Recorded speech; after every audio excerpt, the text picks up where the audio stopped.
Bonjour à tous et bienvenue dans Agora. Cette semaine, direction Ossois en Savoie pour plonger au cœur de la grande Odyssée Savoie-Mont-Blanc. Cette course réunit les meilleurs mushers du monde pour 11 jours de compétition à travers une vingtaine de stations savoyardes et haut-savoyardes. Récit de cette aventure sportive et humaine qui a débuté en 2005 avec Nicolas Vanier et Henri Cam. Toujours directeur de la course, il nous attend sur la ligne de départ de la 9e étape.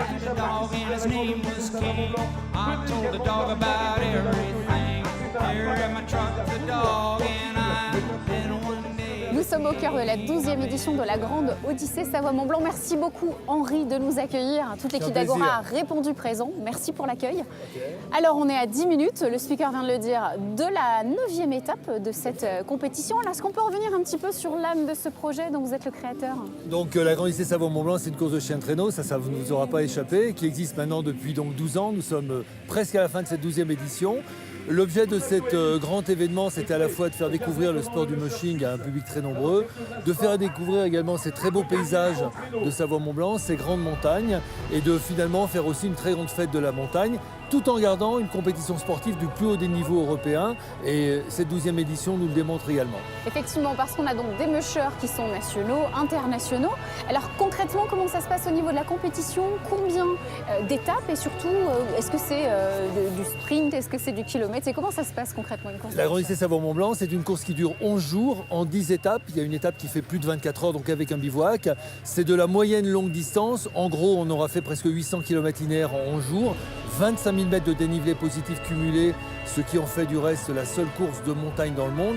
25 000 mètres de dénivelé positif cumulé, ça représente plus de 6 fois l'ascension du Mont Blanc à partir de Chamonix. Donc c'est une véritable très grande compétition de moyenne distance, longue distance, avec des mushers qui viennent de toute l'Europe. Ça a été cette année une très grosse compétition qui est encore en cours et dont le dénouement n'arrivera que demain soir, avec des étapes très disputées, avec des écarts de l'ordre de la minute sur 2, 3, 4 heures de course. Donc un grand spectacle, une grande compétition. Et aussi une belle équipe d'organisation. Alors beaucoup de personnes donc, en interne qui sont raccrochées à la Grande Odyssée, mais aussi pas mal de bénévoles. Je crois que c'est vraiment une question de passion sur le territoire, hein, cette Odyssée. Il y a à peu près 1000 personnes qui sont impliquées au moins une journée dans l'organisation de cette Grande Odyssée qui part du nord de la Haute-Savoie pour arriver au sud de la Savoie. Il y a notre équipe d'organisation qui fait 77 personnes, mais on travaille avec tous les services des 20 stations de ski de Savoie-Mont-Blanc que nous traversons, les services techniques, les services des pistes, les services municipaux, les offices de tourisme pour la communication. Et c'est en ça que également cette grande Odyssée Savoie-Mont-Blanc est une grande fête de la montagne, une espèce de grand trait d'union qui traverse comme ça les pays de Savoie tous les ans depuis 12 ans et qui j'espère continuera encore de nombreuses années. Ouais, et qui implique aussi le grand public qui a répondu présent pour ce départ. Il y a toujours beaucoup de public, nous avons en moyenne entre 60 000 et 80 000 spectateurs parce que il suffit de leur demander, c'est quelque chose qui plaît, c'est quelque chose qui est authentique, c'est un vrai sport, c'est un sport authentique. Le musher est derrière son attelage, ils sont en train d'arriver pour les premiers.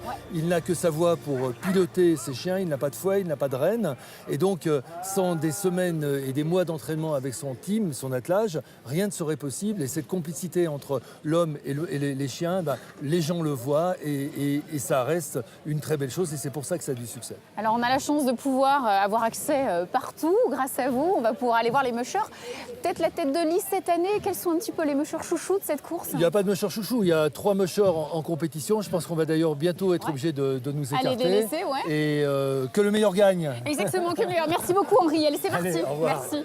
La 9e étape de la Grande Odyssée se fait en départ contre la montre toutes les 2 minutes. Au programme, une course courte mais dynamique de 35 km avec 1050 mètres de dénivelé et 2 boucles sur le secteur forestier nordique de Sardières pour une arrivée atypique sur la Croix d'Ossois, façon nordique avec bûche finlandaise.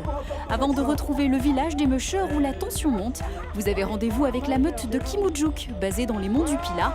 À sa tête, Jean-Jacques Gibaud, un musher passionné qui permet la pratique du chien traîneau pour tous les publics et toutes les saisons. Jean-Jacques Gibaud fait les présentations.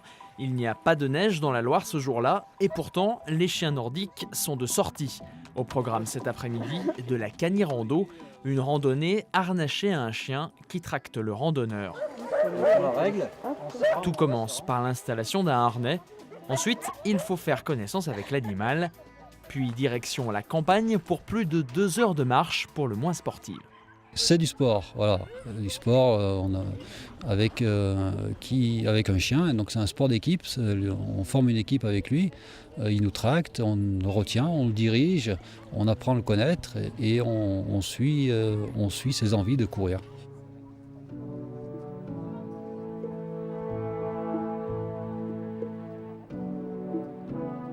Quelques kilomètres plus tard, petite pause pour se rafraîchir. C'est fabuleux. Vraiment, il faut s'adapter au rythme du chien et maîtriser la vitesse. Mais je le conseille à tout le monde. C'est quelque chose, je sais pas, il y a en eux quelque chose qu'on ne trouve pas chez les autres chiens. Ces chiens, Jean-Jacques Gibaud s'en occupe au quotidien. Il est musher professionnel. Le jour comme la nuit, il faut prendre soin de ces animaux et les dresser pour qu'ils parviennent à s'orienter dans leur environnement. On le dirige à la voix, on lui indique les directions. Donc avant qu'il connaisse les directions, il faut bien sûr lui apprendre. Donc c'est tout un travail. Le travail du musher, c'est de dresser ses chiens, de les éduquer pour qu'ils comprennent les directions, qu'ils sachent la droite où elle est, qu'ils sachent la gauche où elle est. Et la cani-rando n'est pas le seul sport que peuvent pratiquer ces chiens.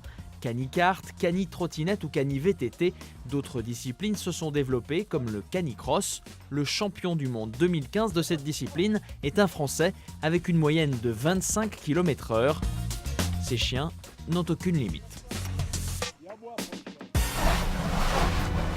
De retour dans Agora, cette semaine, direction Ossois en Savoie pour suivre la 9e étape de la Grande Odyssée Savoie-Mont-Blanc.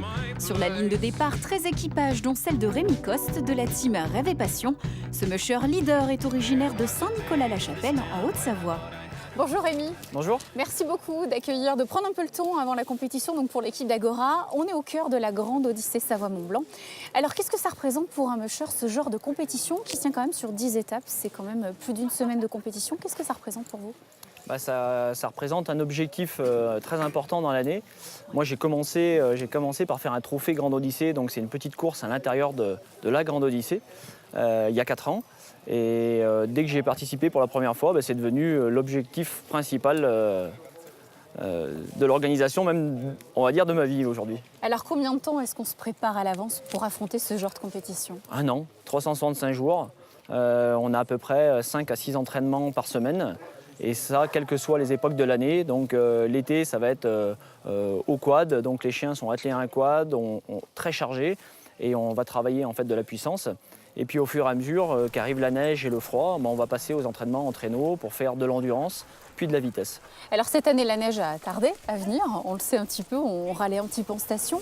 Elle est bien là. Comment est-ce qu'on s'organise pour adapter son entraînement? Comment vous avez fait pour vous préparer à cette course-là, alors qu'on sait qu'au mois de novembre et décembre, il n'y avait pas grand-chose? On va à l'étranger ou pas? Voilà, d'une manière un peu radicale. Depuis le 1er octobre, en fait, je suis en Norvège et en Suède. Et j'ai changé à peu près tous les 10 jours d'emplacement pour trouver les bonnes conditions, les bons terrains et surtout changer les parcours pour que ça reste très joyeux pour les chiens. Alors comment se positionnent les mushers français et régionaux par rapport aux autres compétiteurs? Parce que sur 18, il y en a plus de 10 qui viennent de l'étranger, République tchèque, il y en a des Suédois. Comment on se positionne? Eh ben, très très bien, puisque il y a 2 ans, c'est un Français, Jean-Philippe Pontier, qui avait gagné la Grande Odyssée. J'avais terminé 2e derrière lui. Et puis cette année, pour l'instant, voilà, je suis leader de la course et Jean-Philippe est en 3e position. Donc 2 Français sur 3, c'est pas mal. Alors c'est quoi les secrets d'une course réussie? Quels sont les enjeux pour vous là, quand vous allez partir d'ici quelques minutes?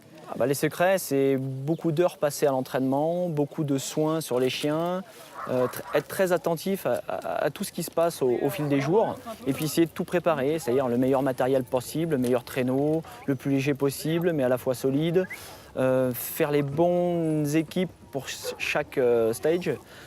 Pourquoi? Parce qu'on va avoir des épreuves qui vont faire 20 km, mais on va avoir des épreuves qui vont faire 80 km avec bivouac ou sans bivouac.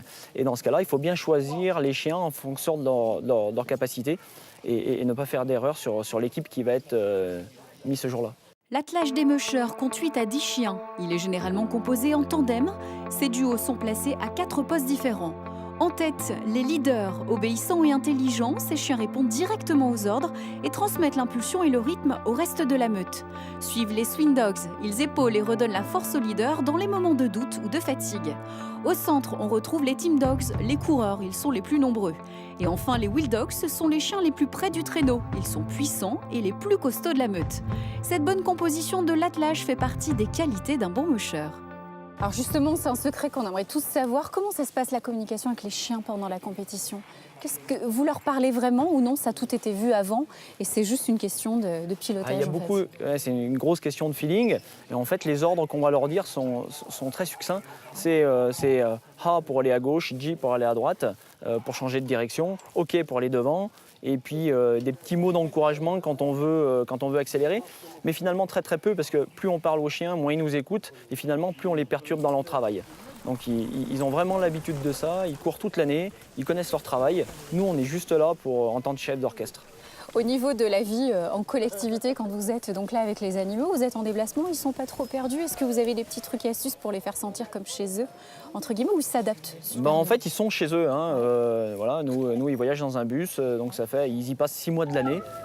Donc ils ont leur box à l'intérieur, leur cuisine, leur table de massage. Finalement, ils sont encore mieux qu'à la maison. Dernière question, cette passion, elle est venue quand?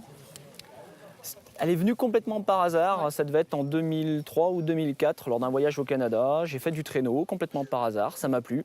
J'ai recommencé seul, puis en famille. Et puis un jour, j'ai un peu changé de vie, je me suis mis vraiment au mushing. J'ai passé mon diplôme, j'ai fait découvrir cette activité dans la station des saisies. Et puis un jour, encore par hasard, j'ai découvert la compétition au sein de la Grande Odyssée. Et puis là, j'ai complètement été mordu et aujourd'hui, j'ai tout lâché pour faire que de la compétition. Voilà, et là, dans 5 minutes, c'est le départ. C'est tout ce que je vous souhaite pour aujourd'hui. Une très belle course. Merci. Merci beaucoup, Rémi. Merci. Allez, hop, on y go.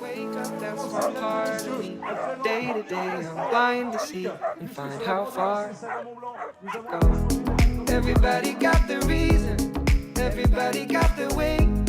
We're just catching and releasing what builds up throughout the day. And it gets into your body, flows right through your blood. We can tell each other secrets. C'est déjà la fin de ce numéro d'Agora et de la 12e édition de la Grande Odyssée Savoie-Mont-Blanc. Victoire du Savoyard Rémi Coste, bravo, ainsi qu'à toute l'équipe d'organisation, une équipe passionnée qui défend depuis 12 ans une aventure humaine et sportive qui fait rêver petits et grands.